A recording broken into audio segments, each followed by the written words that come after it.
Добрый день, друзья! Это очередной выпуск передачи «Евразийский Вектор», и он у нас сейчас, можно сказать, очень даже необычный.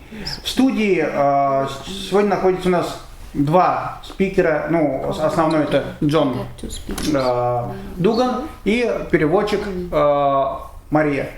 Сегодня мы поговорим о Джоне, о его деятельности в России и чем он здесь у нас конкретно занимается. Джон, добрый день. Добрый день. Я с тобой знаком только вот относительно небольшое количество времени, и хочу попросить тебя рассказать нашим зрителям о том, той самой главной причине, почему ты решил переехать из США в Россию и здесь развиваться как журналист. So, you know, I used to be a police officer back in America, and I need to leave because I was exposing crimes of people in the government. Now, I usually call these crimes corruption, but it doesn't really fit the definition, because we're talking murder, crimes against children, narcotics dealing, rape, just all sorts of crimes committed by police officers that the police administration was hiding.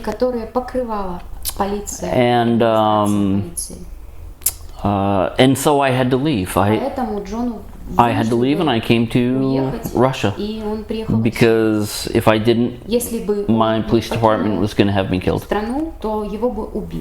То есть, с твоих слов, получается, что, как и все в России, все догадывались, что США самая коррумпированная страна в мире, номер один. Вот. И из своих слов это действительно так. Даже изучая историю Америки, это можно даже увидеть, как это происходило. Действительно, в принципе. И тогда следующий возникает вопрос. Если такой большой уровень коррупции есть в США, почему нельзя ее побороть? Ведь понятно, что полностью уничтожить ее нельзя, но приструнить-то можно.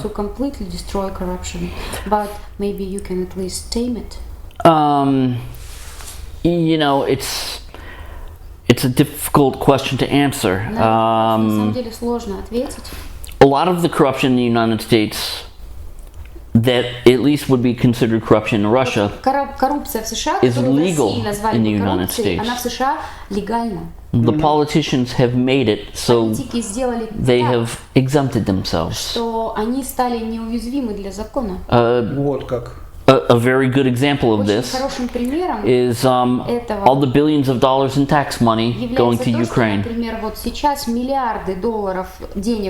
A lot of this money, it's not actually going to Ukraine, it's going to the weapons manufacturers. And these weapons manufacturers pay dividends to the politicians that vote for these wars. Things like that would never be legal in Russia. Это большой бизнес США. It's trillions of dollars. Yeah. So, and that's just one example. The other example is if you speak about it, they find a way to silence you. And if you think that it only happens to the lowest people, no. Look what's happening to Donald Trump right now. They will go after anybody because as a group, they are more powerful than everybody. И я вижу, насколько ты сильно погружен в тему. Да? Как бывший полицейский, все равно остался полицейским. Вот. И твое расследование, которое ты сейчас проводишь по-другому американцу, который как раз запятнал себя и как и в США, так и на Украине. А сейчас для тебя это самое главное расследование, как журналиста. Можешь ли ты в рамках нашей передачи рассказать, о чем это расследование и чем опасен этот человек, которым ты ведешь расследование, даже параллельно расследованию Russian Today, как сейчас проводят? Which and your investigation is happening parallel to the investigation that's done by Russia Today. So why do you think he's dangerous? So when I first saw his interview, когда Джон первый раз увидел интервью, knowing what I know about like the American character and just being able to read people, it didn't make sense to me. Он работал уже в полиции, он знает, как читать людей, и для него там было очень много несостыковок. And you know, unfortunately, Russian journalists, they don't have the ability to investigate Americans нет возможности проводить because it's a very complicated system. Потому что система это очень сложная. But it's a system I know well because I used to do this as a police officer. Потому что он в ней был полностью вовлечен, когда работал в полиции. And so when I saw this interview with John McIntyre, когда он увидел это интервью с Джоном Макинтайром, like I could tell that this guy was lying. Сказать, что человек лжет. You would not come to Ukraine Вы не будете and spend a year и проводить там as a bottom level infantry, уровне вот самой нижней, да, в пехоте, I guess, grunt, like just to spy. Чтобы просто пошпионить. It makes no sense. He doesn't have any clearance for anything. У него не было доступа ни к чему. Now, I'm not saying that he didn't get some great documents and bring to Russia. Что он не смог I think he probably did. Какие-то интересные, важные документы и привезти их в Россию. But those documents would be related to what is happening now. Относились бы к тому, что происходит сейчас. So why spend 1 year doing it? Вопрос. Didn't make sense to me. Целый год там для этого проводить. And the other thing that I didn't like is when I saw his videos. Еще одна вещь, которая ему очень сильно не понравилась, это то, что когда Джон увидел его видео, he was doing all this stuff. He was shooting. Он выкладывал эти he was launching mortars. Стреляет, как он заряжает минометы. He was doing Nazi salutes. Как он делает вот этот салют нацистский. And he said, well, in order to fit in, I had to act like them.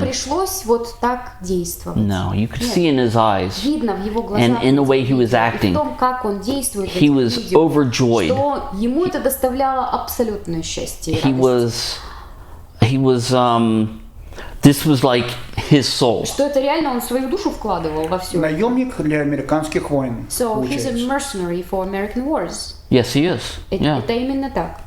And then so I started researching him. Соответственно, Джон начал расследование по этому человеку. I started calling стал звонить police agencies in America в Америку, в полицейские and his family members. Стал звонить членам его семьи. And in order for me to talk to them, I would lie and I would say I was an investigator for the U.S. State Department. Соврал, что он является расследователем Госдепа. Because nobody's going to ask questions about that. Если ты говоришь, я из Госдепа, никто не задает тебе вопросов.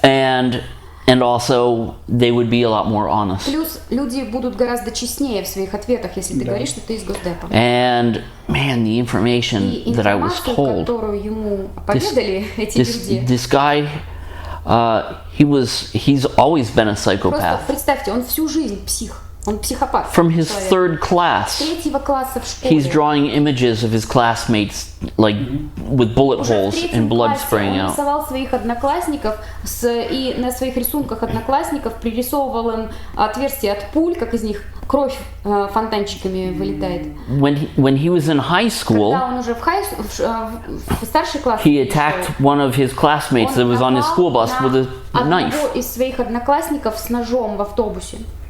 То есть это уже такой сформировавшийся уже целый индивид, человек, который и живет только одним вот этими моментами жажды убийства, войной и какими-то такими событиями.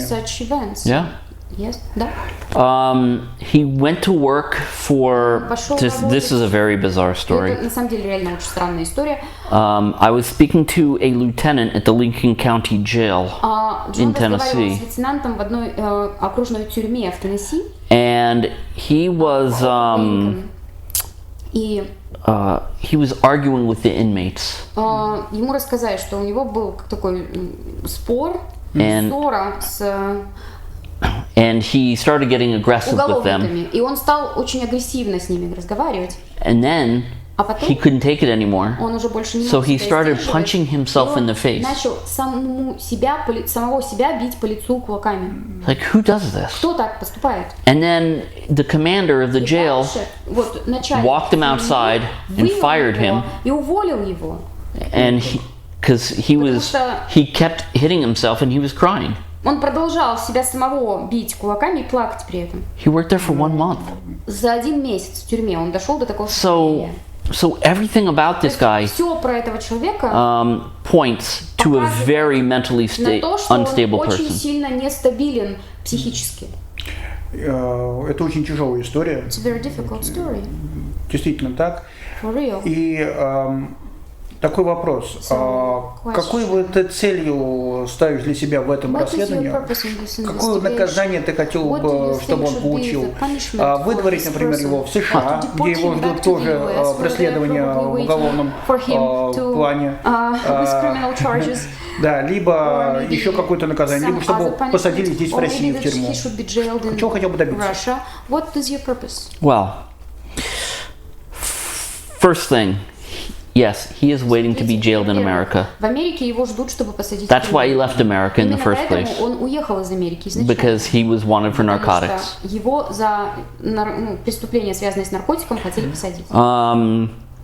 The fact that he came to Russia факт, что он приехал в Россию with this story со своей историей shows a man with absolutely no remorse. Что у этого человека нет вообще никаких сожалений ни о чем. If he would have come here Если бы он приехал сюда, and said, you know what, сказал, I went to fight with the Ukrainian military because I believed what I was told, потому что я поверил, and as time went on, I saw all the atrocities being committed, на Украине, я видел, and so I switched sides. Совершает украинская сторона, и поэтому я решил отказаться от участия, поменять свою сторону. I would have believed that, это возможно, Джон бы этому and I would have understood. И он бы понял это. Because, потому что, as even Masha knows, how powerful the Western propaganda is это мощнейшая машина. Versus reality. И очень легко ей поверить и не поверить в But that's not what he did. Но это не его ситуация. He came here because he committed crimes in Ukraine. Он совершал преступления на Украине тоже.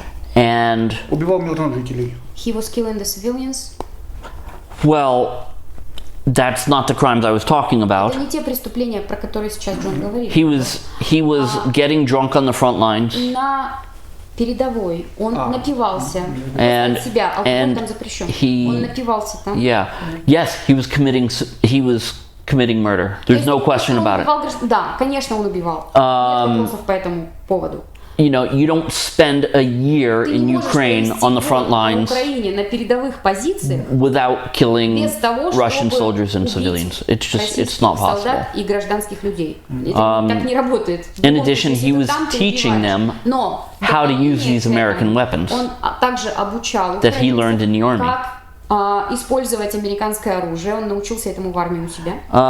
So he has a lot of information about the atrocities committed by Ukraine. О том, какие жестокости совершала украинская сторона. But he has that information информации, но у него есть эта информация. Because he was doing it. Потому что он сам это и делал. And so, what do I think the punishment for him should be? Если вы спрашиваете, как бы он хотел, чтобы его наказали. There's one person here who is trying to help him get citizenship. Здесь в России есть человек, который пытается помочь Джону Макентайру получить российское гражданство.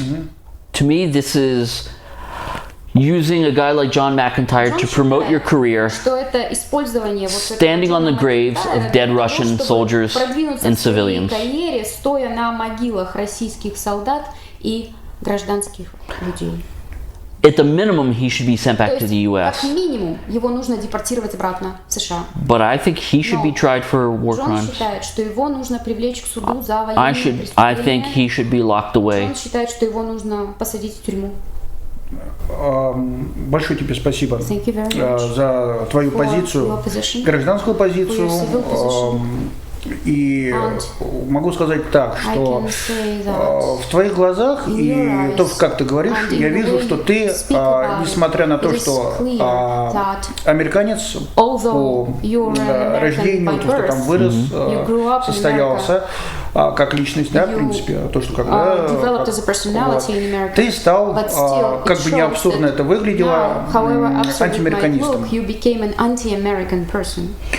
Вот, и твоя деятельность очень важна сейчас по сравнению с таким же, как, например, с нашим известным Сноуденом, да, соотечественником, который показал все лицо деятельности США во всем мире.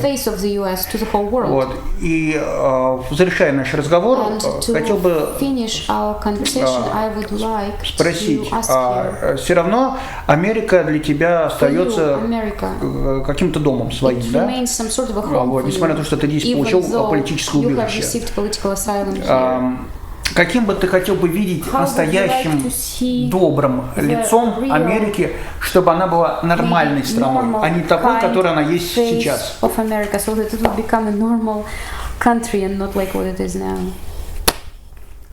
You're the first journalist to see this. Первый журналист, кому он это показывает. Спасибо. Для нас сейчас это даже, можно сказать, эксклюзив. Получается, Джон стал гражданином Российской Федерации. Поздравляю. Thank you. Look, I'm not anti-American. There's some good things about America. I'm anti-American government. Джон не против Америки, он против американского правительства. What the government is doing all around the world and what they have been doing for the last 70 years по всему миру, то, что происходит в последние годы, последние 7 лет, crimes against humanity. Это преступление против человечности. But you know, I couldn't realize this until I actually left America. Пока Джон не уехал из Америки, он этого не осознавал. Now I have the ability to look at the situation from both positions, and I'm able to determine for myself which is the right position. And Russia has the right position. Правильная позиция у России. And I want to be speaking for the right position. Он хочет говорить от стороны, которая является правильной. Спасибо большое. Джон, спасибо, что пришел в нашу передачу. Я надеюсь, что твое расследование завершится удачно, вот, и ты сможешь донести правду не только до нашей публики, а и докажешь свою правоту всем, и этого человека накажут. Вот. И я надеюсь, мы с тобой увидимся в следующей передаче через некоторое время, и ты расскажешь, как это произошло. Вот, я желаю тебе удачи. И будем держать связь. Я надеюсь, поговорим еще. Друзья, это была передача «Евразийский вектор». Увидимся в следующих выпусках. До свидания. До новых встреч.